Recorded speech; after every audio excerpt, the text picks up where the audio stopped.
Hello friends, welcome back to my channel. My dangerous husband का next part लेकर आई हूँ। तो चलिए इसे स्टार्ट करते हैं। पिछले पार्ट में हमने देखा था वांग यीबो जो कि बहुत गुस्से में था। अब इसके बाद शाओ जान ने कहा, मैं ऐसा कुछ नहीं करूँगा। उसका नाम लारेन है और वो मेरी फ्रेंड है। मैं देख सकता हूँ यहाँ तुम बिल्कुल एक विच की तरह बिहेव कर रहे हो। शाओ जान की बात सुनकर वांग यीबो और भी ज़्यादा गुस्सा हो गया। वो शाओ जान को थप्पड़ मारने के लिए उसके क्लोज चला गया। इसके बाद वांग यीबो ने अपना हाथ उठाया ही था कि तभी शाओ जान ने उसका हाथ पकड़ लिया। शाओ जान ने कहा, आज तुम मुझे नहीं मारोगे वांग यीबो, मैं तुम्हारा पंचिंग बैग बनकर थक गया हूँ। यीबो ने शाहजहान की ओर देखते हुए जोर से चिल्लाकर कहा, ओह शाहजहान, तो अब तुम्हें यह भी पता चल गया है कि मेरी इंसल्ट कैसी करनी है। क्या उस बिच लारेन ने तुम्हें यही सिखाया है? उसकी बात सुनकर शाहजहान ने कुछ नहीं कहा और वो चुप ही रहा। इसके बाद उसने यीबो का हाथ छोड़ दिया और वो जाने के लिए मुड़ गया, लेकिन वांग यीबो ने उसे अपनी ओर घुमा लिया और उसका कॉलर पकड़ लिया। यीबो ने शाहजहान को धक्का दिया, जिसे शाहजहान लड़खड़ाकर पीछे की ओर गिर गया। शाहजहान गुस्से से चिल्लाया, वांग यीबो। इसके बाद शाहजहान ने वांग यीबो को मुक्का मारने की कोशिश की, लेकिन वांग यीबो ने उसका हाथ पकड़ लिया। यीबो ने कहा, तुम मुझसे लड़ना चाहते हो? इतना कहकर यीबो ने शाहजहान का राइट हैंड मोड़ दिया और शाहजहान दर्द से चिल्लाया। शाहजहान ने कहा, यीबो, तुम मुझे हर्ट कर रहे हो, प्लीज़ मुझे छोड़ो। यीबो ने कहा, मैं तुम्हें देखना चाहता हूँ कि तुम कब तक अपनी ज़िद पर अड़े रहते हो। उसकी बात सुनकर शाहजहान ने दर्द से कराहते हुए कहा, तुम लारेन की दी हुई चीज़ें फेंक सकते हो या जला सकते हो, लेकिन मेरा हाथ छोड़ो, यू साइको बास्टर्ड। शाहजहान ने सोचा, अगर यीबो उसका हाथ ऐसे ही मोड़ता रहेगा तो शाहजहान का हाथ टूट भी सकता है या इससे भी बुरा कुछ हो सकता है। इसके बाद यीबो ने शाहजहान का हाथ छोड़ दिया। यीबो ने शाहजहान को घुमाया और उसकी नेक पकड़ ली। यीबो ने कहा, अगर मैं तुम्हें याद नहीं दिलाऊंगा कि इस घर में हस्बैंड कौन है और कौन रूल्स बनाता है जिसको फॉलो किया जाना चाहिए, तो मेरा नाम वांग यीबो नहीं। तुम सच में दिन ब दिन ज़िद्दी होते जा रहे हो शाहजहान, लेकिन फिर भी मैं तुम्हें अपने अधीन होने के लिए मजबूर कर दूंगा। इतना कहने के साथ ही वांग यीबो ने अपनी बेल्ट उतार दी और थोड़ी देर बाद हम शाहजहान के बॉडी पर रेड निशान देख सकते थे। जान की चेस्ट, बेली, पीठ और यहाँ तक कि उसके थाइस पर भी रेड निशान बन गए थे। जब वांग यीबो आखिरकार अपने काम से सेटिस्फाइड हुआ तो वो रुक गया और मुस्कुराया। इसके बाद वांग यीबो ने पालने में रो रहे वांगशेन की ओर देखा और उसकी नज़र वापस फिर से शाहजहान पर लौट आई, जो कि अब रो रहा था। वांग यीबो ने शाहजहान से कहा, अब उठो, बेबी को तुम्हारी ज़रूरत है। यीबो की आंखें शाहजहान को नहीं छोड़ रही थी। शाहजहान ने अपने लोअर लिप को बाइट किया और उसने अपनी आंखें बंद कर ली। वो बहुत ही मुश्किल से खड़ा हुआ और धीरे धीरे वांगशेन की ओर चला गया। वांगशेन को अपनी बाहों में उठाते हुए वो दर्द से कड़ा उठा और वापस अपने रूम की ओर चला गया। इसके बाद वो ध्यान से बैठ गया। जब शाहजहान ने वांगशेन को अपनी गोद में लिया तो वांगशेन तुरंत रोना बंद कर देता है और वो सो जाता है। जान ने धीरे से अपनी शर्ट उतार दी और उसके मुंह से और भी जोर से सिसकियां निकलने लगी। वो अपनी बॉडी पर खून के निशान देख सकता था। तभी वांग यीबो डोर खोलकर रूम के अंदर एंटर करता है। यीबो ने वांगशेन को शाहजहान की गोद से ले लिया और उसे उसके पालने में सुला दिया। इसके बाद यीबो ने कुछ मेडिकल सोप लिए और शाहजहान को लेकर वॉशरूम में चला गया। उसने वार्म पानी से शाहजहान को नहलाया। जब भी यीबो का हाथ शाहजहान के घावों पर लगता तो शाहजहान के मुंह से दर्द की आवाज़ निकलती। शाहजहान ने कहा, चलो डिवोर्स लेते हैं, मैं इस मैरिड लाइफ से थक चुका हूँ। लेकिन तभी शाहजहान फिर से चिल्लाया, क्योंकि वांग यीबो अपने कर रहे काम को अचानक से रोक देता है। वांग यीबो को शाहजहान से ऐसी बातों की उम्मीद नहीं थी। यीबो ने कहा, बात करना बंद करो, मुझे अपने चोटों को साफ करने दो। उसकी बात सुनकर शाहजहान ने धीरे से चिल्लाते हुए कहा, तुमने बिल्कुल ठीक सुना, मैं इस मैरिज से थक चुका हूँ, चलो डिवोर्स लेते हैं। उसकी इस बात पर यीबो ने कुछ नहीं कहा। वो जो कर रहा था उस काम को पूरा किया। उसने शाहजहान को मेडिसिन दी जिससे शाहजहान का दर्द कम हो जाए। इसके बाद यीबो शाहजहान के सामने चला गया, जो कि अभी लेटा हुआ है। यीबो उसकी ओर देखकर मुस्कुराया। वांग यीबो ने कहा, क्या तुम ड्रीम देख रहे हो? मैं किसी भी तरह से तुम्हें डिवोर्स नहीं दूंगा। अगर तुमने फिर से भागने की कोशिश की तो तुम जिन लोगों की भी परवाह करते हो उन्हें सफ़र करना होगा। तुम सिर्फ मेरे हो और किसी के नहीं, ये बात ध्यान में रखना। जिस दिन से मैं तुमसे मिला हूँ तुम्हारा मेरे साथ रहना तय था। मैं हमेशा के लिए तुम्हारा ओनर हूँ और तुम खुद को नुकसान पहुँचाने की धमकी देने के बारे में सोचना भी मत। अगर तुमने ऐसा कुछ करने की कोशिश की तो इसका मतलब यही होगा कि तुम खुद दूसरों की मौत की परमिशन दे रहे हो। लेकिन जहाँ तक मुझे पता है तुम तो मर्डरर नहीं बनना चाहते, तो इसीलिए अगर तुम चाहो तो सब कुछ वैसा ही रहेगा जैसे पहले था। गुड बॉय बनो और जिस तरह की वाइफ मैं बनाना चाहता हूँ वैसे ही बन के रहो। इतना कहने के बाद वांग यीबो ने वांगशियन के पालने को बेड के और भी करीब कर दिया, जिससे शाओजान आसानी से उसके पास जा सके। इसके बाद ईबो रूम से बाहर चला गया। ईबो ने आईवान को जगाया, जो कि जमाई लेते हुए जागा, और उसने अपने छोटे से बॉडी को स्ट्रेच किया। आईवान ने कहा, आप यहाँ क्या कर रहे हैं डैडी? मैं फ्राइड चिकन लेग खा रहा था, लेकिन आपने मुझे डिस्टर्ब कर दिया। आईवान की बात सुनकर ईबो मुस्कुराया। ईबो आईवान को वॉशरूम में लेकर गया। उसके लिए वार्म बाथ रेडी था। इसके बाद उसने आईवान को नहाने में मदद की। ईबो ने आईवान को आंसर किया, मुझे पता है चिकन कहाँ मिलता है, हम तुम्हारे लिए वहाँ लेने जाएंगे। उसकी बात सुनकर आईवान एक्साइटेड हो गया। वो खुशी से इधर उधर उछलने लगा। आईवान ने कहा, जल्दी चलो फादर, हम जाएंगे। ईबो ने कहा, ठीक है, लेकिन पहले तुम्हें रेडी होना होगा और मैं तुम्हें रेडी होने में हेल्प कर दूंगा। इसके बाद आईवान और ईबो दोनों साथ में बाहर जाने लगे। आईवान ने अपने फादर से पूछा, डैडी, मम्मी और वांगशियन हमारे साथ क्यों नहीं जा रहे हैं? आईवान बिल्कुल भी हैप्पी नहीं था कि उसके फादर वांगशियन और उसकी मम्मी को घर पर ही छोड़ दे रहे हैं। जब से वो घर से निकला है तब से उसने अपने मम्मी को भी नहीं देखा है।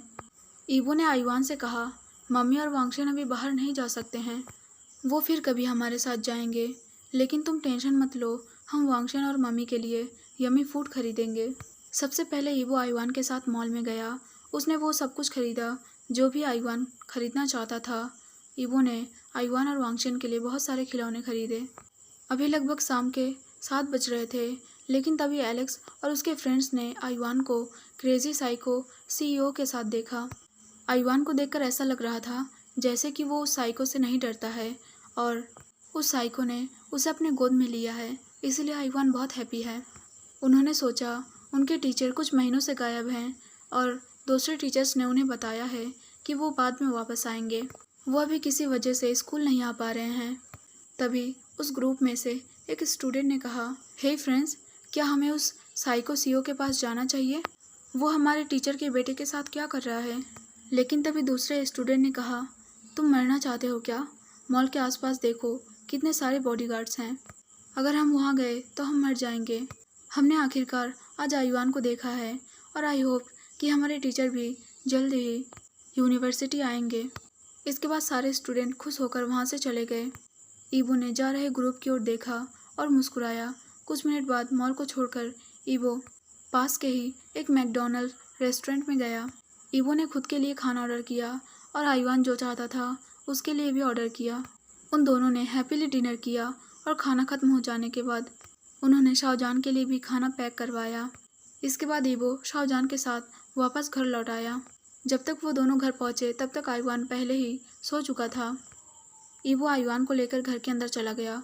उसने आईवान को उसके रूम में सुलाया। इसके बाद दूसरी चीज़ें लेने के लिए वो वापस बाहर चला आया। जब ईबो सारी चीज़ें लेकर अपने रूम में एंटर करता है तो उसने देखा शाओजान उठने की कोशिश कर रहा था। वांग ईबो शाओजान के क्लोज चला गया और उसने शाओजान की हेल्प करने की कोशिश की, लेकिन शाओजान ने उसका हाथ झटक दिया। शाओजान ने कहा, मैं अपने आप ये कर सकता हूँ, तुम्हें मेरी हेल्प करने की कोई ज़रूरत नहीं है। वांग ईबो ने कहा, ज़िद्दी होना बंद करो। इसके बाद उसने जान की हेल्प की और उसे वॉशरूम में लेकर गया। शाओजान का काम हो जाने के बाद वो उसे वापस रूम में लेकर आया। इसके बाद ईबो ने शाओजान को फूड सर्व किया जो कि वो रेस्टोरेंट से लाया था। शाओजान, जो कि ईबो से बहस नहीं करना चाहता था, इसलिए उसने चुपचाप सारा खाना खा लिया और इसके बाद वो वांगशियन के साथ खेलने लगा। अब हम देखते हैं 4 दिन बाद शाओजान की चोटें जल्दी रिकवर हो रही थी और इस पूरे टाइम वांग ईबो बाहर से खाना ऑर्डर करता था, क्योंकि वो अभी घर में किसी को भी देखना नहीं चाहता था। वो अपने फैमिली के साथ अकेले टाइम स्पेंड करना चाहता था। वांगशियन, जो कि अभी भी अपने मॉम एंड डैड के साथ सोता था, क्योंकि शाओजान की सारी चोट अभी तक रिकवर नहीं हुई थी। जब भी वांगशियन रो रहा होता तो शाओजान को जल्दबाजी में जाने में मुश्किल होती, इसलिए वो वांगशियन को अपने साथ ही रखता था। अभी सुबह के लगभग 5 बज रहे थे और शाओजान जाग गया, क्योंकि वांग ईबो उसके ऊपर था। वांग ईबो की उंगलियां शाओजान से कनेक्टेड थी। वांग यीबो शाओजान के नेक पर किस कर रहा था। जब ईबो ने शाओजान के नेक को शक किया तो शाओजान मुआयन करने लगा। इसके बाद वांग यीबो ने शाओजान के नेक पर एक किस छोड़ना शुरू कर दिया। इसके बाद ईबो ने शाओजान का हाथ छोड़ दिया और उसके फेस को छुआ। ईबो ने अपना फोरहेड शाओजान के फोरहेड पर टिकाया और वो शाओजान के फेस को धीरे धीरे सहलाने लगा। वांग यीबो ने धीरे से विस्पर करते हुए कहा, माई ब्यूटीफुल वाइफ। इतना कहते हुए वांग यीबो ने शाओजान के लिप्स को कैप्चर कर लिया। शाओजान ने अपने हाथों से वांग यीबो के नेक को ग्रैब कर लिया और उसे किस बैक किया। वांग यीबो शाओजान को हंग्रीली किस कर रहा था और जान किस के बीच में मुआयन कर रहा था। इसके बाद उन्होंने अपनी पोजीशन बदली। अब जान वांग यीबो के ऊपर था। ईबो ने अपना हाथ शाओजान के कपड़ों के अंदर स्लाइड किया। इसके बाद उसने शाओजान के बट को स्क्वीज़ किया। उसने जान के थाइस को रब किया। इसके बाद उन दोनों ने अपना किस ब्रेक किया। शाओजान वांग यीबो के नेक पर किस करने लगता है। किस करते करते शाओजान वांग यीबो के बिग चेस्ट पर आ जाता है। वांग यीबो जो कि बहुत हैप्पी फील कर रहा था और वो खुशी की वजह से मुआयन कर रहा था। ईबो की पकड़ शाओजान के थाइस पर और भी कड़ी हो गई। शाओजान को यकीन था कि उसके थाइस पर वांग यीबो के उंगलियों के निशान पड़ गए होंगे। उसने वांग यीबो के बेली पर किस किया, उसके सिक्स पैक ऐप पर किस किया। इसके बाद शाओजान किस करते हुए धीरे धीरे और भी नीचे की ओर आया। उसने वांग यीबो के पैंट के ऊपर से ही उसके हार्ट प्राइवेट पार्ट को रब किया। अब ईबो ने अपने पैंट को उतार दिया। अब उसका हार्ट प्राइवेट पार्ट बिल्कुल जान के सामने था और वो बिल्कुल स्ट्रेट था। ईबो जो कि अब तक लेटा हुआ था वो उठकर बैठ गया। उसने शाओजान की ओर देखा जिसके लिप्स सूजे हुए थे और लाल थे। वांग यीबो ने शाओजान से कहा, मुझे अच्छे से शक करो माई लिटिल ब्यूटीफुल वाइफी। इतना कहते हुए ईबो ने शाओजान के लिप्स को फिर से कैप्चर कर लिया। अब शाओजान अपने माउथ से वांग यीबो के लिटिल प्राइवेट पार्ट की सेवा कर रहा था। कुछ मिनट बाद ही वांग यीबो शाओजान के मुंह में सेटिस्फाइड हो गया। इसके बाद वांग यीबो उठकर बैठ गया और उसने शाओजान के लिप्स को फिर से कैप्चर कर लिया। इसके बाद वांग यीबो ने शाओजान के सारे कपड़े फाड़ दिए और उसे बिल्कुल न्यूड कर दिया। अब ईबो शाओजान की पूरी बॉडी को एक्सप्लोर कर रहा था और उसके पूरी बॉडी पर किस करते हुए एक किस बना रहा था और इस दौरान शाओजान बुरी तरीके से मुआयन कर रहा था। वांग यीबो ने शाओजान से कहा, मेरी फिंगर्स को सक करो बेब। इसके बाद ईबो ने अपनी 3 फिंगर्स शाओजान के मुंह में इंसर्ट कर दी और शाओजान ने वांग यीबो के फिंगर्स को लिक किया और उसे अच्छी तरीके से सक किया। शाओजान के मुंह के कोने से सलाइवा बाहर निकलते हुए देखा जा सकता था। इसके बाद ईबो ने शाओजान को अपने और भी क्लोज खींचा और उसे टच करने लगा। वांग यीबो अभी भी शाओजान के लिप्स पर किस कर रहा था और इसी दौरान शाओजान वांग यीबो के हाथों पर सेटिस्फाइड हो गया। ईबो ने अपने हाथ से शाओजान के लिक्विड को लिक किया। इसके बाद वांग यीबो शाओजान के अंदर इंटर करता है। शाओजान दर्द से चिल्लाया। उसने ईबो से कहा, ईबो दर्द हो रहा है। ईबो जो कि हाफ ही एंटर हुआ था उसने शाओजान के आंसू पोंछे और शाओजान के लिप्स पर किस किया। उसने शाओजान के निप्पल्स को पिंच किया। इसके बाद ईबो और भी ज़ोर से पुश करता है और वह पूरी तरीके से शाओजान के अंदर था। उन लोगों को इंटीमेट हुए अभी काफ़ी दिन हो गए हैं, इसलिए शाओजान को ज़्यादा दर्द हो रहा है। ईबो ने कहा, रिलैक्स करो, मैं ऑलरेडी ही तुम्हारे अंदर हूँ। जब तुम रेडी हो जाओगे तो मुझे बताना, इसके बाद मैं कंटिन्यू करूँगा। डोंट वरी, मैं सॉफ्ट रहूँगा। इतना कहते हुए वांग यीबो ने शाओजान को वेट किस किया।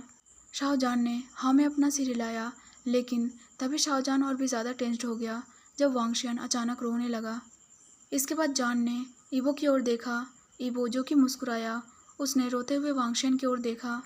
वांग यीबो ने कहा, उसे ब्रेस्ट फिट करवाओ, मैं अपना काम करूँगा, मैं बीच में रुकने वाला नहीं हूँ। ईबो अभी भी शाओजान के अंदर था और उसने वैसे ही वांगशियन को शाओजान को दिया। ईबो ने जान के पेट पर अपना हाथ रखा और उसने शाओजान के पैरों को और भी ज़्यादा फैला दिया। इसके बाद ईबो मूव करना शुरू करता है। जान ने अपने मुंह पर हाथ रख दिया ताकि उसके मुंह से आवाज़ ना निकले। शाओजान ने एक हाथ से वांगशियन को पकड़ा हुआ था और जब वांग यीबो ने अपनी स्पीड और भी ज़्यादा इंक्रीज़ की तो शाओजान के मुंह से मुआयन निकलने लगी और वह अब वांगशियन को ब्रेस्ट फीड नहीं करवा पा रहा था। शाओजान ने कहा, ईबो वेट, धीरे करो, तुम इतने तेज़ करोगे तो मैं बेबी को फीड कैसे करवाऊँगा। जिस पर वांग यीबो ने कहा, लेकिन मैं इंतज़ार नहीं कर सकता, तुम बेबी को बाद में फीड करवा देना। इतना कहकर वांग यीबो ने शाओजान के लिप्स को कैप्चर किया और उसे फिर से किस करने लगा। शाओजान जो कि मुआयन कर रहा था। इसके बाद उन दोनों ने रोते हुए वांगशियन को एक तरफ अकेले छोड़ दिया। जान ने पहले अपने हॉर्नी हस्बैंड के नीड्स को पूरा किया। अब हम थोड़ी देर बाद का सीन देखते हैं। शाहजान, जो कि ऑलरेडी ही बहुत ज़्यादा थका हुआ था, उसे फील हो रहा था कि उसके चेस्ट पर कोई हल्के हल्के से हिट कर रहा है। शाहजान ने अपनी आंखें खोलकर देखी तो ये वांगशियन था, जो कि फीड कर रहा था, और वांगशियन ही अपने छोटे छोटे हाथों से हल्के हल्के से मार रहा था ईबो, जो कि वांगशियन के पास में ही लेटा हुआ था। शाहजान ने धीरे से विस्पर करते हुए कहा, बेबी। इतना कहते हुए उसने अपनी आंखें बंद कर ली। शाहजान ने वांगशियन के फेस को धीरे से छुआ और वो सो गया। ईबो, जो कि वांगशियन को देख रहा था, उसका बेबी कितने हैप्पीली मिल्क फीड कर रहा है। इसके बाद वांग ईबो ने शाहजान के दूसरे निपल्स को जोर से पिंच किया और जिससे शाहजान के निपल्स से मिल्क बाहर निकलने लगा। शाहजान के मुंह से धीरे से आवाज़ निकलती है, लेकिन उसने अपनी आंखें नहीं खोली। थोड़ी देर बाद वांगशियन मिल्क फीड कर चुका था। इसके बाद वांग ईबो ने वांगशियन को अपनी बाहों में ले लिया। वांग ईबो, जो कि पहले ही सीख चुका था कि एक बेबी की टेक केयर कैसे करनी है। वांग ईबो के लिए एक बेबी की टेक केयर करना कोई बड़ी बात नहीं थी, वो सारी चीज़ें सीख चुका था। लेकिन जब भी वांग ईबो वांगशियन को चेंज करता, उसका डायपर चेंज करता, तो वांगशियन हंसना बंद कर देता और वो पहले से भी ज़्यादा अपने हाथ पैर हिलाने लगता। वांग ईबो के लिए वांगशियन को रेडी करना थोड़ा मुश्किल था, क्योंकि वो हद से ज़्यादा हिलता था। इसके बाद ईबो वांगशियन को लेकर रूम से बाहर चला गया। उसने बाहर जाकर देखा तो आईवान पहले ही जाग चुका था। आईवान ने वांग ईबो के पैरों को हक करते हुए कहा, गुड मॉर्निंग डैडी। ईबो ने अपने खाली हाथ से आईवान को पकड़ लिया। ईबो ने आईवान से पूछा, क्या तुमने अपने दांत ब्रश किए? उसका क्वेश्चन सुनकर आईवान ने हाँ में अपना सिर हिला दिया। आईवान ने अपने दांत दिखाए। इसके बाद ईबो ने आईवान को फिर से नीचे रख दिया। ईबो ने वांगशियन को उसके पालने में सुलाने की कोशिश की, जो कि चिल्लाने लगा। वांगशियन की आवाज़ सुनकर किसी को भी ऐसा लग सकता है कि उसे किसी ने पिंच किया होगा। वांग ईबो ने जब फिर से वांगशियन को अपनी गोद में उठाया तो वांगशियन मुस्कुराने लगा। ईबो ने हंसते हुए वांगशियन की ओर देखा और शिकायत करते हुए बोला, ये तुम्हारा किस तरह का बिहेवियर है लिटिल बेबी? मुझे यकीन है कि तुम अपने मम्मी के साथ ऐसा बिहेव नहीं करते होगे। इसके बाद ईबो ने हमेशा की तरह बाहर से खाना ऑर्डर किया और आईवान, जो कि वांगशियन के साथ खेल रहा था, वांगशियन अभी भी वांग ईबो के गोद में ही था। इसके बाद हम देखते हैं शाहजान कुछ घंटों बाद उठता है। वो सीढ़ियों से नीचे आ रहा था। उसने देखा ईबो ने वांगशियन को अपनी गोद में लिया हुआ है और वांगशियन का सिर वांग ईबो के कंधों पर है। आईवान, जो कि अपने फादर के साथ खेल रहा है। जब वांग ईबो ने शाहजान को सीढ़ियों से नीचे आते हुए देखा तो वो मुस्कुराया। वांग ईबो ने कहा, आखिरकार तुम आ ही गए, इसे लो। मैं जब भी वांगशियन को नीचे उतारने की कोशिश कर रहा हूँ तो वांगशियन रोने लगता है। वो घंटों से मेरी गोद में ही है। आईवान ने अपने मम्मी को ऊपर से नीचे तक देखा। इसके बाद आईवान ने कहा, डैडी के नेक पर निशान है और मम्मी के नेक पर भी निशान है, यहाँ तक कि मम्मी के हाथों पर भी बहुत सारे निशान हैं। आईवान की बात सुनकर शाहजान ब्लश करने लगा और ईबो आईवान को देखकर मुस्कुराया। ईबो ने आईवान के बालों को धीरे से सहलाया। इसके बाद वांग ईबो ने कहा, बेबी, हम इसे हिक्की कहते हैं। जब तुम बड़े हो जाओगे तो तुम्हारे पास भी ऐसा कोई पर्सन होगा जिससे तुम प्यार करोगे और उसके बाद तुम्हारे पास भी ऐसी हिक्कीज होंगी। उसकी बात सुनकर आईवान ने कहा, लेकिन डैडी, मैं आपसे प्यार करता हूँ, मम्मी से, वांगशियन से, ग्रैंडफादर से, ग्रैंडमदर से और मम्मी के मॉम एंड डैड से और अंकल चैंग से। क्या मैं उन सभी को हिक्की दे सकता हूँ? उसकी बात सुनकर वांग ईबो ने अपना सिर खुजलाते हुए शाहजान की ओर देखा। शाहजान ने तुरंत अपनी निगाहें दूसरी ओर फेर ली। शाहजान ने अपने मन में सोचा, ये तुम्हारी प्रॉब्लम है वांग ईबो। तुम एक अच्छे टीचर बनना चाहते थे तो अपनी प्रॉब्लम को खुद सॉल्व करो। मैं तुम दोनों के बीच एक भी वर्ड नहीं बोलूँगा। इसके बाद शाहजान वहाँ से किचन की ओर चला गया। ईबो ने जो फूड ऑर्डर किया था, शाहजान ने उस खाने को गर्म किया। अब आईवान वांग ईबो के साथ हॉल में अकेला था। वांग ईबो ने आईवान को आंसर करते हुए कहा, अभी नहीं, तुम्हें पता है जब तुम बड़े हो जाओगे तो तुम किसी ऐसे पर्सन से मिलोगे जो कि तुम्हारे मम्मी की तरह ब्यूटीफुल होगी या फिर तुम्हारी ग्रैंडमदर की तरह। इसके बाद तुम्हारे पास भी 21 होंगी। बस अब मुझसे कोई और क्वेश्चन मत करना। इतना कहने के बाद वांग ईबो आईवान को वहीं अकेला छोड़कर भाग गया। आईवान, जिसे कि एक भी वर्ड समझ में नहीं आया कि उसके डैडी अभी क्या कहकर गए हैं। आईवान ने सोचा, जब वो बड़ा हो जाएगा तो उसे अपने मम्मी जैसी या फिर अपने ग्रैंडमदर जैसी ब्यूटीफुल लड़की मिलेगी। लेकिन वो बड़े होने का इंतज़ार क्यों करेगा जब ऑलरेडी ही उसके पास उसकी मम्मी और उसकी ग्रैंडमदर है। तो उसे किसी और लड़की को ढूंढने की क्या ज़रूरत है। अब हम देखते हैं 5 मंथ बीत गए थे। जब से शाहजहान को वांग यीबो ने मारा था, तब से शाहजहान को घर से बाहर निकलने की परमिशन नहीं थी। वो सिर्फ तभी बाहर जाता जब वो अपने इन-लॉज या अपने मॉम एंड डैड से मिलने जाता था, या फिर वो सिर्फ वांग यीबो के साथ ही बाहर निकलता था। वांग यीबो ने उसे अकेले बाहर जाने से मना किया था और शाहजहान के पास घर में रहने के अलावा कोई और चॉइस नहीं थी। वांग यीबो ने शाहजहान का फ़ोन नंबर फिर से बदल दिया था और जब भी शाहजहान किसी को कॉल करता था तो वांग यीबो उसके कॉल्स को ट्रैक करता था। तो आज के लिए बस इतना ही, फिर मिलते हैं अगले पार्ट में, तब तक के लिए बाय बाय।